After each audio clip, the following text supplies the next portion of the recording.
Are you feeling burnt out? So what do? Because there is so much advice and so many trends out there that are often conflicting.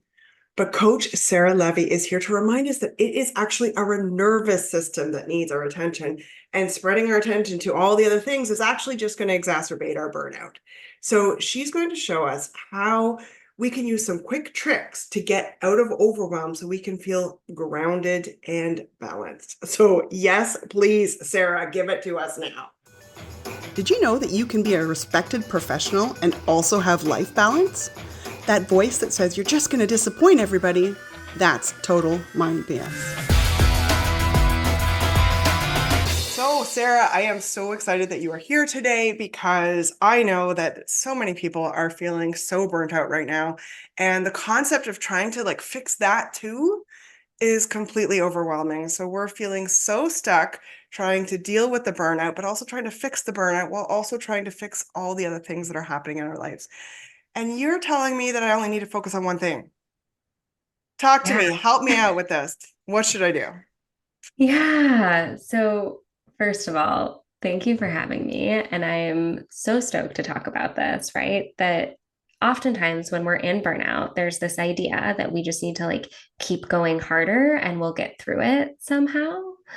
And yet, we found that actually doesn't really work, that it just sort of sends us into cycles of stress and burnout over and over again. And so the one thing, right, that we need to do is to be able to start to notice and tend to our nervous system and what our nervous system is telling us about what's going on in our bodies. Because we have a lot of thoughts, we have a lot of ideas about, oh, I'm feeling this because this happened earlier, or I'm feeling tired because I didn't sleep well last night, or, right, we want to find the whys versus actually shifting our attention to just tending to what our bodies are asking for. So that's my first question is, how do I know? I want to tend to my body, but my body just says take the entire afternoon off and have a nap. So I feel like I can't do that, so I end up doing nothing. So help me understand what it means to tend to my body and how can I do that? Yeah, so I think that can really look different every day, every moment about what that means, right? There's perhaps your body is saying, I want to take the whole afternoon off and just sleep. And perhaps there's going to be a time where that's actually the thing that's needed, right? Like maybe that actually is the thing you need to do is to take the time off and rest. The other options though, right? Because sometimes we don't have that option. I'm a parent, I know there are times where it's just I don't have that choice right now. I need to tend to my child or something that's going on. The other options, right, are being able to start to slow down even in the moment, even as you're amidst all the chaos, right? And just ask yourself, what is actually what is actually going on in my body? Can I sense into anywhere in my body that's feeling tight, tense, or anywhere that's feeling open and relaxed? Can I even notice those places? And for some people, right, the folks I work with, sometimes they're like, I don't know what's going on in my body, Sarah. I have no idea. You're asking me to tell you, but I don't know. There's just a lot, right? And so a lot of the work that I do is around helping folks with just starting to connect. Where are those entry points to start to be able to notice what's going on? And maybe it's a sensation in the body, but maybe it's an emotion that we're noticing coming up. Or maybe there's something that we find our brains fixating on that feels really familiar, right? It's oh, this is familiar to me. This is maybe historical and not super present to what's going on right now. Again, the question I continuously come back to is if I were to ask my body what it's needing right now or what it's wanting right now, first of all, can I do that? And secondly, can I listen for that answer? The answer, again, really often is I'm not sure. I don't know. And so then can we just pay attention to what's going on with the feeling in the chest? Can you notice the floor underneath you? Is that possible? Right. And these things sound maybe obvious or maybe simple, but that is so key to doing any nervous system based work, any burnout type work is being able to actually slow down, even though it feels so counter to everything else that A, we're being told, and B, that like perhaps our bodies are telling us to do even. Yeah, absolutely. And so if I can take a minute and I'm in my, I'm at work, for example, my mind is spinning. I've got all these things to do. I've got like all sorts of things to do in the evening. I'm thinking, oh my God, where am I going to get dinner? I've got to pick up multiple children, blah, blah. And so I take a moment and I feel my feet on the floor. Is that enough in that moment? I think depending on who you are and depending on what's going on for you, that might not be enough to make the whole day feel more manageable or more reasonable in terms of all the things you have to do, right? It's usually not. And what you're doing in that moment when you feel your feet on the floor, again, even if it's brief, is you are giving your nervous system a little break from all of that activation that's going on. The activation is going on all the time, right? And when we're living in a state of burnout, we are activated or shutting down constantly. We just are sort of ping ponging between the two. We're getting super overwhelmed and then the body goes into shutdown. So when we do something like placing our feet on the floor and paying attention to that feeling for, again, a minute, 5 minutes, what we're doing is we are offering to the body this space to be able to actually settle just a little bit, just a little. It doesn't have to be a ton, but we're showing our nervous system that we're actually able to do that. We can settle. It's okay. It's safe enough or okay enough in this moment for us to just be with the steadiness of our feet on the ground. And the key here, this is why I like to share this with folks, is that the key is that the more we practice this, again, it doesn't have to be long, it doesn't have to be every single day at this time, but the more we practice offering our body that space to connect when things are feeling like going to that place where things feel a little bit calmer, a little bit steadier, the more our nervous system learns that it can do that on its own without us having to do it over and over again. So I sometimes will call this like a nervous system stretch almost, because a huge part of doing, again, any somatic based work is that we don't want to just avoid feeling stressed or anxious or shutting down all the time. I understand when we're in burnout, we want that to just go away, right? But that what we really want is to build in that flexibility in our nervous system so that when things are really needing our attention, when things are really threatening or scary, our bodies can respond. But that when the threat has left, when things are actually not as dire, that our body can actually be able to relax in those spaces and in those moments. So I totally hear this question of like, is that going to even do anything for me? Is it even worth it? Right. And the more we practice, the more you will see those changes. So at first, when you start doing this sort of thing, it might feel like, I don't know that I noticed all that much, or I'm not sure what's going on right now. But again, the practice of stepping away from, again, all the chaos, the zooming in and checking in on yourself, that is the piece that we are starting to teach the body. Like it's allowed to do that. It's allowed to take space. It's allowed to find a little bit of calm. And over time, the nervous system adapts. Yeah. I love that. And I especially love that you talked about it not having to be long and that it doesn't have to be at the same time every day because like there's, I've tried these different philosophies where it's like, okay, I got to do this, morning routine or this morning meditation, and then I miss it. And I'm like, oh, damn, I missed it. And then now I got to wait till tomorrow morning, to do it. But this can just be any time throughout the day. It can even be, while I'm in a meeting, while I'm doing something with my kids. I can do that. I can feel my feet on the floor. And I love this idea of the accumulation of it, where, you're teaching your nervous system a new skill. And as we learn a new skill, it becomes easier and easier, right? Yeah, Yeah, exactly. fantastic. Yeah. So can you tell me about some of the, transformations that you have witnessed, whether it's your own or whether it's your clients, they come to you and they're in this heightened state, they're overwhelmed or burned out. Tell me about that process of moving them from that state of burnout to a state where they can be resilient and live their lives.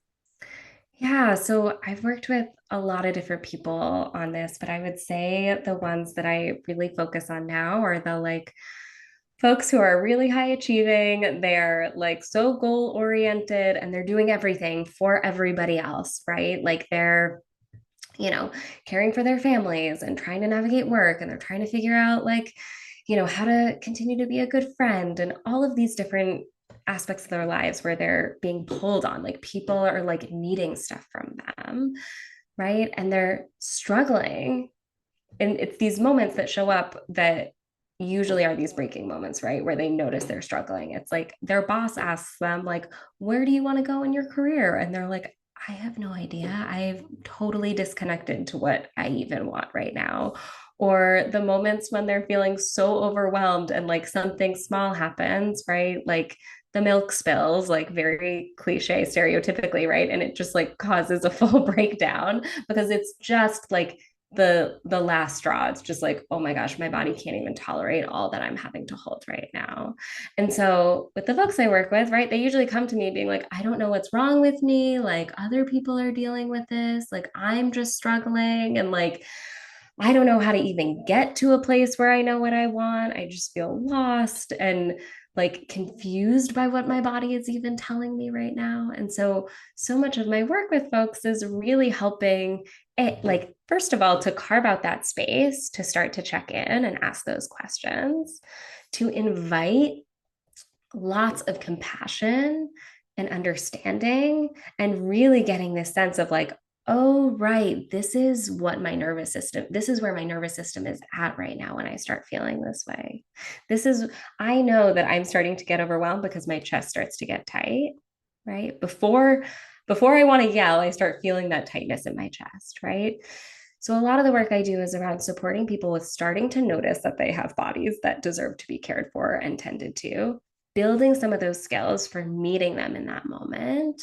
And then for some of the deeper processing work I do with folks, we're really moving things through the body. We're like really following what's going on inside. If there's things that feel stuck or emotionally like blocked, we are using the body to help us in our sessions really move through things. And so what I've seen is that I have folks on the other side who are like really riding the waves of their nervous system. They are understanding these small cues earlier on that, like, ooh, I need a moment for myself. What can I do right now that would feel really satisfying based on what's actually going on in my body versus what we've all been told we're supposed to do when we need to care for ourselves, right? Like, all of the stories about what self care looks like. They're like, oh no, my body needs right now to go for a walk, or I need to specifically be in nature, or I really want to make sure I connect with a friend right now. I have time for myself. Like, I actually want to be in connection with somebody, and being able to really like parse out the difference between wanting to do one of those things versus another. And then again, being able to feel really compassionate with yourself and set those boundaries to be able to make that happen. So I would say like I've been doing this work for a long time and I've seen just some like really beautiful shifts and changes again in just people starting to build those skills of tuning in and starting to really get to know their nervous system and tending to it in the exact way that it wants to be heard, in the exact way that it wants to be cared for in that moment. Oh, I love that. I have tingles. One of my biggest things that I love to talk about is this concept of redefining self-care and shifting it into something that we can do as we're doing other things, as we're going through our day, so that, if we can't carve out that 30 minutes, that we can still feel regulated. And so you alluded to sort of, all of those other um, advice that we are given, that start feeling like shoulds, oh, I should, be doing this for myself, or I should be doing this for myself. And you brought it down to a very simple concept of, what do I actually want right now? What do I actually need right now? And so tell me a little bit more about that and boil it down to, the one key thing that you need to do in order to make self-care feel fulfilling to you. Yeah, I love that question. So there are so many shifts, there's so many ideas, even of the things that have worked for us in the past that we're like, that should work for me now too. Right. And that there's different, seasons of our lives. There's some seasons where, yeah, the thing that felt really good was, I'll speak for myself, right? At one point in my life, doing like hot power flow yoga classes, like that felt really good in my body. It felt really empowering and it felt awesome. And I felt like challenged, right? At other stages right now, I'm in a stage where like that actually doesn't feel as good to me. I like my body wants something slower. It wants something like gentler and a little bit easier. And not because there's anything that's wrong with my body or there's anything that's like, I mean, lots has changed, but there's nothing that like is a problem about it. It's just one of those like, I'm in a season now where there is a lot of other things going on. And so tending to my body, I want it to be more gentle. I want it to be slower. And so, the question of like, how do you know what to choose is really that nervous system attunement. Like that question of if for me, if I'm feeling like filled with energy, like I just like have had a really long day and I find myself at the end of it feeling kind of wired, it's usually a sign to me that I need to move something through my body. So whether it's like simple practices like the ones I do in my membership space, like where I'm having folks, and again, these are all things that I use where we're really practicing like moving our body and like really thinking about moving energy through us and releasing it. There's those things I could do. It might also be going for like a really long walk if that's an option too. But I think it really depends on like the moment and starting to notice like what is the feeling inside. So if I'm wired, I want to release, right? If I'm feeling like I'm exhausted and like sort of in that low level dissociation, what we think of as that like functional freeze space, where you're sort of like doom scrolling or like you're watching something, but you're like not even really paying attention to it. That's usually a sign to me like my body is spent, like it is tired and it needs some actual rest, not this like faux rest that I'm doing where I like am scrolling on my phone. I need to like go lay down and close my eyes if it's at the end of the day. If it's not at the end of the day, right? I think about like, how can I bring myself some energy right now? Would it be moving my body? Would it be talking to somebody? Would it be spending some time outside in the sun? Like, really getting curious about what specifically, and then having the willingness to try something, right? And if it doesn't work for you that time, if I do something and I'm like, ugh, that didn't feel satisfying right now, like, okay, that's fine, right? Like, it's okay. We'll try again tomorrow. We'll try again later today when the same thing comes up. We're going to try something else to see if that feels more satisfying. But the willingness to try, to make mistakes, right? Like, there's no getting self-care right or tending to yourself right. There's just a willingness to be curious and to like really give yourself the space to ask the question of what do I need and can I try and meet it right now? Yeah, that's beautiful. And that sounds so much healthier than my mid-afternoon go-to, which is sugar. So, Sometimes okay, it works, sometimes it works. Sometimes that's what sometimes you I need. justify it as being a mental health break, and I'm having this chocolate for my mental health. Thank you very much. So, if people wanted to get started on this right away, do you have any resources that could help them out so that they can figure out what they should be doing moment to moment? Yes. So I want anyone who's listening to go grab my 1 minute reset. It is an audio and written guide. It is one literal minute. It's 60 seconds, or perhaps just slightly longer, but around 60 seconds, where I am going to guide you through tuning in and connecting with your body. If you heard me talk about this and you were like, I still don't know what to do with that, go grab this 1 minute reset. I will walk you through it. I will ask you the questions about how to know what's going on in these different parts of our body. And it's one of those practices that, again, it's audio and written. So you can come back to it anytime. You can expand it. You can sort of use it and adapt it however it fits in your life and your lifestyle. But it's a really great introduction into starting to like get curious about what is my body telling me I'm needing right now. Wonderful. Okay, so I am going to drop all the links that Sarah has provided in the description so you can grab that 1 minute reset, sort of figure it out. And remember, this is cumulative. So the more often you do this 1 minute reset, the easier your body is going to be able to do it on its own. Woo! Love that. All right, Sarah, thank you so much for joining us today. Before we sign off, are there any last words that you would love to leave our audience with today? Yeah, I would love to leave your audience with, be gentle with yourself, be patient, carve out that time, find the moments, they don't have to be long, where you can really tune in to what's going on inside. You've got this. You deserve it. We got this, and we deserve it. Absolutely. Yes. Amazing. I love that so much. Thank you so much for joining us today, Sarah, and we will talk to you soon. Bye. Thank you. What if self-care wasn't a dirty word? Hit subscribe and we'll see if we can make that happen. You deserve it.